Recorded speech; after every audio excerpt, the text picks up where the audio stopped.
Hello, everyone, and welcome to another episode of Healing Conversations. My name is Einav Avni. I'm an empowerment coach and energy healer, and I mainly work with people suffering from chronic pain, chronic illnesses, and unexplained medical conditions. This podcast is Healing Conversations for anything chronic. So, really, the aim is to share stories, inspirations, hope, news, stuff about alternative approach to whatever is going on in your life. So I hope you can just sit back, relax, enjoy, and find the message you were meant to hear. But let's get started. With me today in the studio after I nearly lost her, Andrea Alexander. Andrea, so lovely to have you here. Welcome. Thank you, Anab. It's so lovely to be here. I'm so grateful I saw your message and that we found each other again. And it was I was giggling because one of the things I believe in is that everything in consciousness, there's signals. And as we were coming in and you were speaking, I had all these bells and whistles going off as confirmation of how glorious all of this is. Yes, I'm with you. I'm with you on that. So tell us, let's get started. Tell us something about you. So, my name is Andrea, and I spent most of my life the first 20 years of my life trying to figure out what was wrong with me. And my mother was always like, "What's wrong with you, Andrea? What's wrong with you, Andrea?" And I'm like, I don't know." And I was a pretty unhappy child for what appeared to be no reason. And when I was 20, was doing some meditation and I had a memory come through that was really deep and dark and frightening. I sat bolt right up, and it was in that moment that I knew there was nothing wrong with me, but something had happened to me. Excuse me. And so at that stage, I spent the next 20 plus years trying to figure out what happened, because my belief was if I knew, I could fix it. I would be able to solve it all. And I just knew that I was unhappy with my body, and I just preferred to be alone, and didn't understand any or all of that. And so finally at age 48, I aligned myself with a EMDR therapist, and I was telling her a story one time about my walls, and how they protected me. And I'm like, that's weird. And she said, "What?" I said, "Well, my walls are usually right here, and they were way out here." And she said, "What is it? Are you keeping something out or keeping something in?" I said, "I don't know." And so I had a conversation with myself and my mother to kind of get at what was coming up, and because was hearing this stuff about daddy that I didn't know what to do with, and I was not willing to look. Mm. And if that was the case, and realized that there was nothing with my father involved in any of all that, so I was willing to move forward and began to have memories come in. And I thought it was going to be, now that I knew that I would be able to fix it, and what I experienced was so much feeling that I didn't know how to act or react. And I was having 10 to 15 panic attacks a day and could barely leave the house. My mother would come and sit with me, and my boss was awesome. And I just would be sitting there, and all of a sudden, fear, driving in circles, didn't know how to act or react. I felt like I was filled full of bees. My skin crawled. I was miserable. And my doctors were like, "You're just anxious. You're just this. I'm like, "I don't like how I feel. I don't like how I feel. I don't like how I feel." And um, so obviously I did a lot of numbing in that time because I didn't know how to do it. And I took a lot of medication. And after about 2 years of this, of not liking how I feel and driving around lost, it began to ebb. And I remember sitting in my house one morning. It was beautiful, and I thought, I literally said out loud, "There's got to be more." And a couple of days here and there where you felt good or felt happy that's BS. And so I brought into life a class called Sacred Body Language Translation. And I went to that class, which was totally out of my wheelhouse. And I'm sitting in this room of a bunch of women, and these coaches are talking about consciousness. 95% of our everything that's happening is being run by our subconscious mind. We're doing everything with the 5% in our conscious mind. Everything is hard. We're struggling. That our words create our reality. We're walking around saying, "I'm tired. I'm frustrated. I don't like how I feel. I don't like how I feel." And that's the reality we're continuing, that's holding it in place. And that our bodies talk to us, they're telling us of the symptoms of what's going on, and we don't know how to translate it. And I thought, this is weird, and I love it. And so she asked for a volunteer, and I raised my hand, and she said, what hurts? I said, my thumb. And she said, what's wrong? I said, she goes, how's it feel? I said, it burns and stings. And she said, when did it start? I said, when I was in college. And so this has been going on for 30 years. And she said, say, I give myself permission to let go. So I did. I give myself permission. She said, I willingly give myself permission to let go. I can do what God has handed me.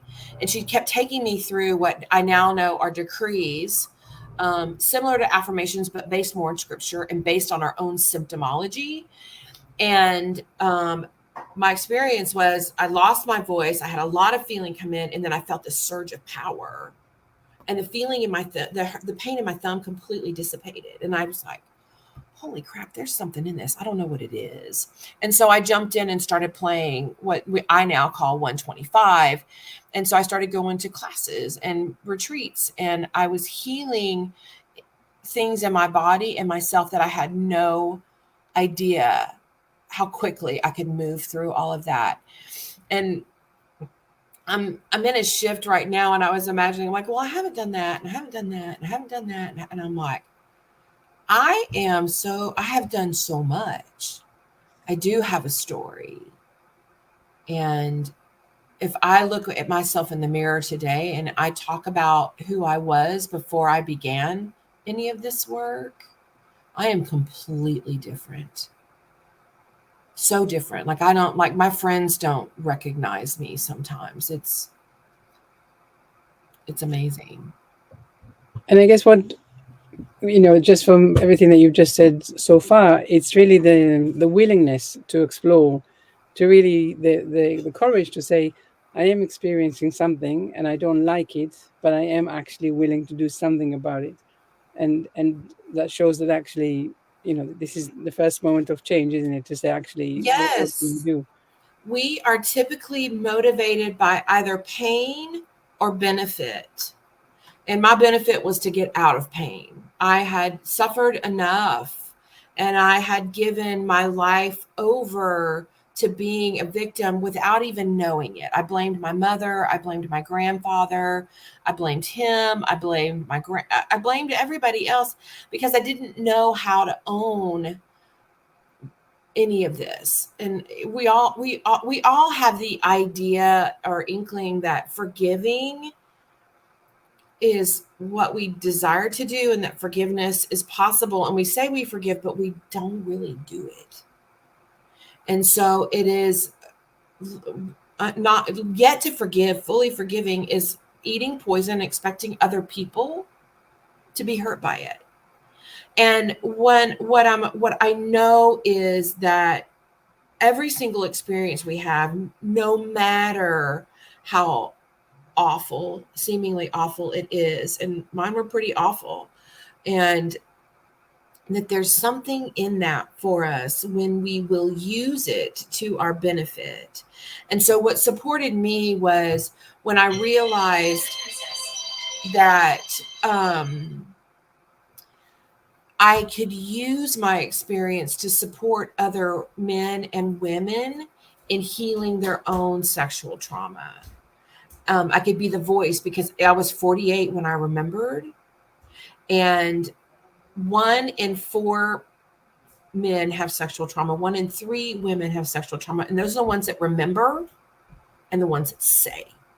And so how much bigger is it? Mm-hmm. And for me, because my grandmother experienced it and never spoke about it, we just know that it happened. And so being able to be the voice and the evidence that we can heal what we believed was controlling our lives, that's where I began to have gratitude for the experience. And gratitude is one of the ways that I say is the gem of our forgiveness. It's the holy instant where we can lay down an ancient hatred and pick up something with the awareness. Because once we're aware, then we have the opportunity to choose something completely new and different. But what does the journey looks like, in real life? I mean, I understand, and I talk about, I talk about similar things that you mentioning. Like, of course, everything that happened is making us who we are today, and there is a gift in nearly everything. Sometimes we can't see the gift, but in most things there is something, a message that is actually making us say, "Hang on, what is going on?" Something, it wakes us up in some way. So what does it look like, in real life, when someone comes to you and maybe they're coming to you with the same amount of anxiety, or panic, or that kind of, that kind of situation of really feeling feelings and not knowing how to deal with them? How do you Exactly. And so the tools that I use are language and body. And so typically when someone comes in to see me or I meet somebody, the first three words that they say are typically what's my clue to what's acting or what's going on. A client might come in and go, today's really rough.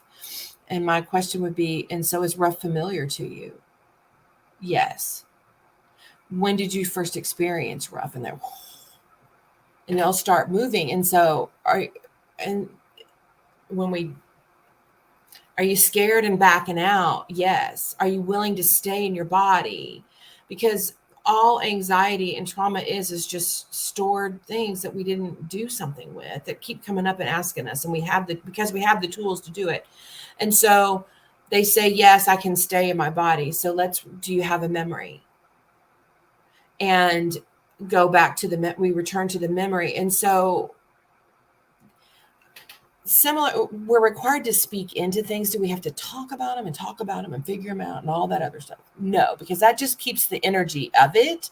And so what we get to do is so when that happened to you, what did you believe? I believe that I was going to die. And usually that's way down there. There's a lot of questions. So what is that? How do you feel about that? Well, it hurt. And so what happens to the 3-year-old that gets hurt? Well, that doesn't get the attention. They get kicked out. And so what's the worst thing that can happen to you when you get kicked out? And that's that we're going to die. That's hardwired back to the primitive reptilian brain. And we believe it. And what we believe is what we give ourselves. And it's just something we have the ability to change that belief. And so when you ask those, and so then the next question is, did you live? Yes. And that's where we can begin to become awake and aware that, oh, I lived. We've all had the experience at some stage in our life where we almost had a car accident and we could have died if we had. And the whole day, we almost had a car accident. If we had that accident, we might have died. We might have died. We might have died. We might have died. And we forget that we lived. And we're living in that. We're literally addicted to the size of that fear. And it keeps playing over and over. And so if we believe that we were going to die and we remember that we lived, then we can pick up and we can move on, and we can continue to tell ourselves, I give myself permission to remember I lived. Because you don't just say, I love myself and it works. You got to get into the root of where what created you separating yourself from love. And then I give myself permission to remember I can love myself. I remember loving myself. We walk ourselves into baby steps of changing the mindset and the pathways through to the decrees. And we remember the truth, which is I lived. And then once we do that, begins to create security in our body, which changes how we feel, which changes our hormones, which changes all of our happy things. And it literally begins to reverse the damage of fear and anxiety in the body on a cellular level. And we play with how we speak about things rather than you can say I almost died, or you can say we lived. Because we're speaking so much into what didn't happen, because there's a dopamine reward system. The brain is so tricky. Keep us where we are. I was just talking to someone the other day, and we were talking about panics and fears and anxiety and all of that. And so she said basically it was like a meeting, and she said, well, I have a meeting today, and it's exactly the same kind of meeting like I had last week. So I'm feeling really nervous. And I was like, well, why? And she said, well, because last week when I went into that meeting, I had a panic attack. I was feeling really, I had a lot of panic.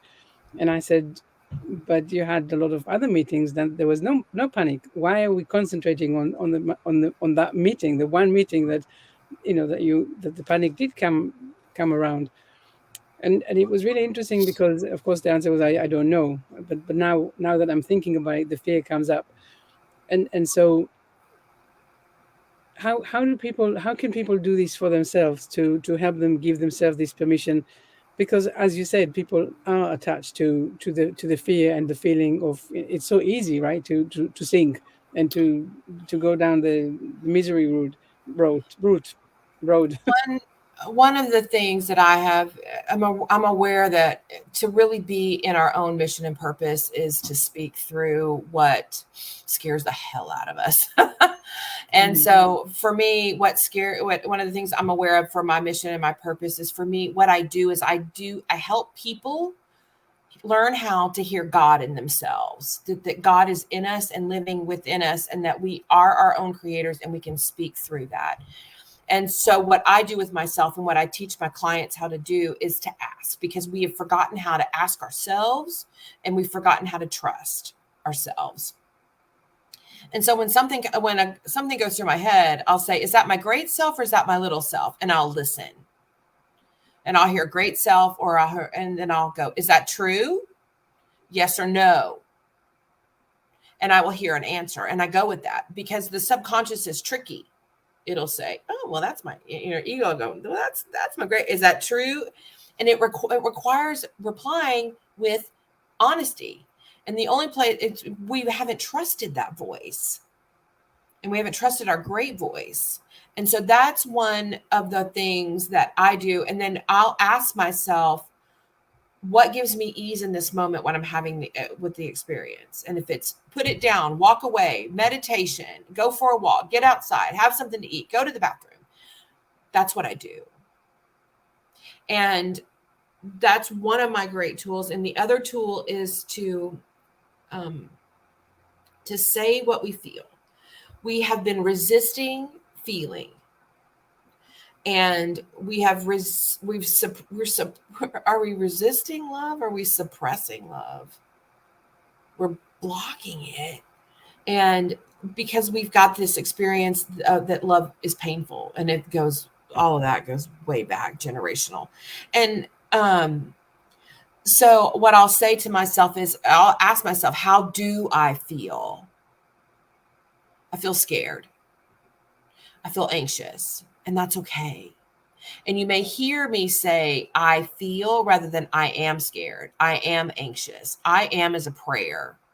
Mm-hmm. I is God, and am is action. So God in action, and our subconscious delivers our words directly. So changing the words, putting the feeling in there, which is one of the ways that we can learn to love how we feel. What's coming up in our bodies is asking to be loved, whether it's fear, anger, shame, guilt, pain, whatever it is asking to be loved. And the best and the fastest and the easiest way to do that, because when somebody told me I required love in my anger, I was like, what? So counterintuitive. And I can love my anger. I feel angry and I can love my anger. I feel anger and I love that about myself. It's where we're saying where we are. It's our moment of now. It's our present moment. It's true for us. And we're doing something with it instead of staying in it by saying, I'm angry, I'm mad, I'm pissed. So I just want to ask, because I know that, as you said, right, people have this memory that love is painful.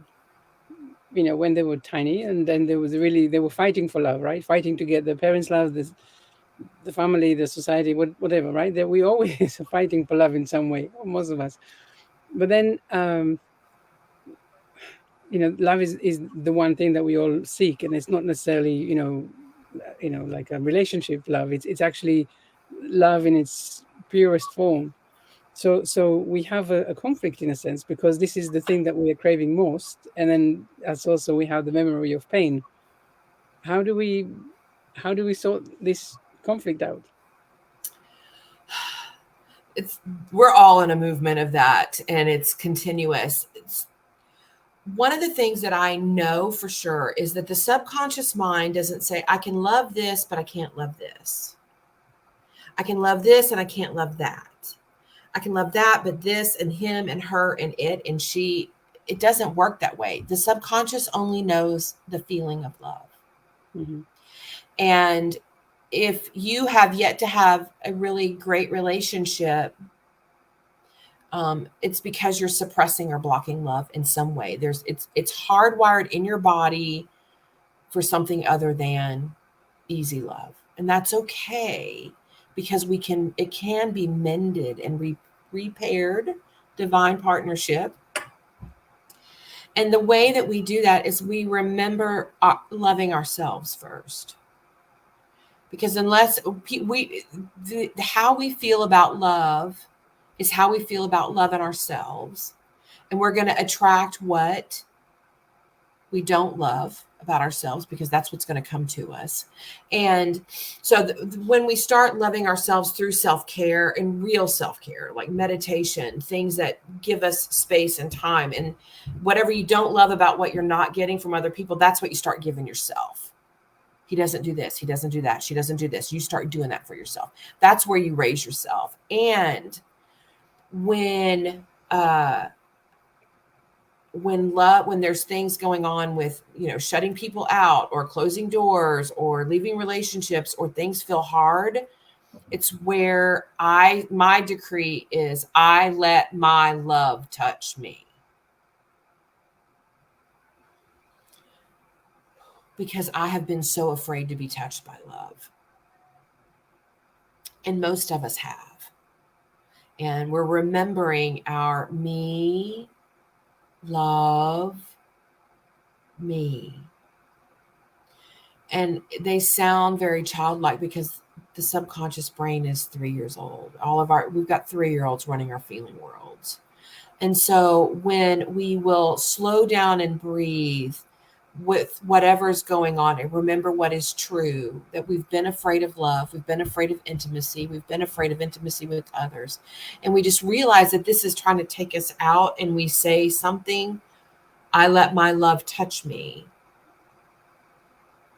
and breathe, and me love me, is where we make space to let love in, because we have been a no for receiving. It's a very conscientious aware of, we're shutting it out and then giving ourselves permission to receive it. Because love doesn't hurt. We've just been hurt by people. And I want him to love me unconditionally. Are you loving back unconditionally? And have you loved yourself unconditionally? There's no greater judge than we are of ourselves. I think it's a very important point what you mentioned earlier about what we don't give ourselves is what we find in others, and that what's coming back to us. And when I work with people, I always say, your problem is not external. Your problem is internal. And when you see it in others, then there is something here that you're meant to figure out, something this is your next walk, basically your next chapter. And it's so, I find that so often really people don't get that, because they're so used to living in that, he said, she said, he did, they done, all of that is all external. So it's someone once said, I don't know where it was, that take the person that annoys you the most and make a list of everything that they really annoy you, and what they did, what they said, what they think, what they feel, blah blah blah blah. Write a whole list, and then cross the name out and put your own. And then yes, you can really see that this is. I do that with my clients regularly, and what I do is, so what's the opposite? What does it turn into? When you love it, what does it turn into? Where can you? And so one of the things so you said it's not an outside problem, it's an inside problem. And for me, what I hear is that that's codependent behavior. We're blaming others for the problems in our life. It's where we've held on to blame and victim mentality. And codependence is a big word. Enmeshment's coming into that's something I'm learning more about, how to untangle those things. And they're not there. You're usually one or the other, and you can have both. And so there's more to do. And one of the things that I'm aware of is when we change how we look at or feel about what we may call a problem, it's actually an opportunity. And what I call and I choose to remember all the time, my codependent patterns, gold, because they show me where I'm out of alignment. And so where I'm blaming or somebody else for something that I've done or haven't done or yet to take ownership in that is something that makes looking at ourselves in a different light so much easier, because I've got so many clients. I'm like, what would you tell your friend who was in the same position? Now give that to you. Because I would be gentle, and I'm like, well, then why are you being so hard on yourself? Because it's what we were taught, and you can't do that. I'll food up, and so, and I'm reading. I love Russell Kennedy. He talks about anxiety, and he says in his book, he said, I have yet to meet anyone who has healed themselves that still blames somebody else for what happened to them. Yeah, I mean, but this is the stages of healing, isn't it? I mean, the first thing to do is to bring this awareness. It's a life. It is what I've discovered in doing this work is it's a practice. It's a dedicated practice. And because I started out just playing in consciousness, I did it, in my free time. And then I added it to what I did at work. And now I'm adding other services and products and other things that create this lifestyle that I'm building that embodies me as whole health. Permanent health, permanent wealth, permanent love, and how I be and interact with me. And that's what's coming into my world through my people that are looking for that in their lives too. Yeah, I totally get that. You can't just do some of this and not of the other. It's a whole thing, right? It's a whole job. It takes time. We can't just I'm going to put that down. I'm going to put that down. I'm going to put that down and pick this up. It's just, even if you're doing, I used to smoke. I used to drink. I used to do drugs. I used to do all that stuff. And I may have continued to do those. And then I picked up meditation. And then eventually something fell off. And so it's not like putting all this stuff down. It's we pick something up that serves us rather than putting what's not serving. And it makes the letting go of the stuff that's not serving us so much easier.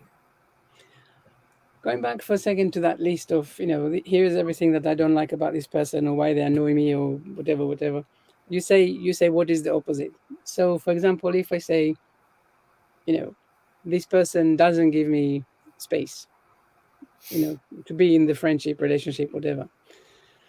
So what is the opposite? What would you say is the opposite that you advise people to write down? Whoever the person is gives me great space. And I give myself space and I bring my person. Right. And it's where we've yet to, we're believing that there's no time for me. And there will be sometimes where it's, people talk, I don't do this. I don't want to do that. I can't this, I can't that. We speak a lot about what we don't want. And so that often comes up in a list. When you're getting specific with people that they don't give me space, is I create my own space. And I don't want them to talk ugly to me. How do that? They speak sweetly to me. Where are you not speaking sweetly to yourself? And so we can always translate and flip it into, we own it and then what it turns into. And so I always say, 12-foot angel front door, she's here to take your order, and you talk about what you don't want. How about you tell her what you do? Because we order salads and sandwiches with more specificity than we're ordering life. Oh, I just want peace. And you got a list a mile long of pissed off. It doesn't work. We've got to meet the energy. I like that. Mhm. So we're nearly coming to the end of the time. I don't know where the time went at all. Yeah, it's so fun to be with us. Both of us. I enjoy you But thoroughly. tell me, one thing that people should, people listening should walk away with. What is one thing that we really want them to stick in their mind and practice or do differently or just ponder over? That to say, I feel, and it's okay.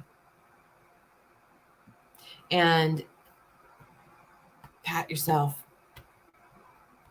because we have hated how we feel. We have told we couldn't feel. We were told how we were supposed to feel. We were told that our feelings were wrong, and our feelings are children that require attention. They keep coming up for it, and they're going to get bigger and bigger, and they're going to turn into disease if you don't love on them. And so just being able to say, I feel angry, and it's okay. No one taught us it was okay to feel. And we're raising the planet doing so. That's why we have heat waves. There's so much anger that people aren't willing to move.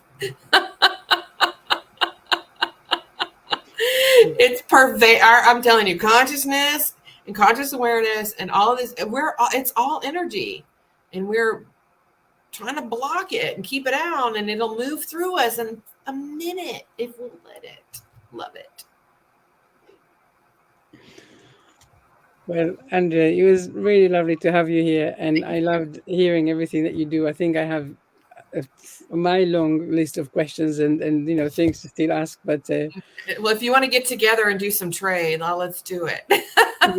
yeah. Let's talk about it more in a minute. But for anyone else watching, I just want to let you know that I'm going to put all of Andrea's social links and websites and everything, offers and all of that under the chat wherever you are viewing us or listening to us. So you can always get in touch with her and get in touch with the magic and the wisdom that she brings.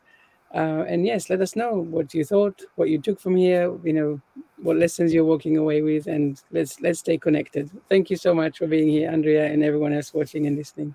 You're very welcome. Thank you for having me. Thank you.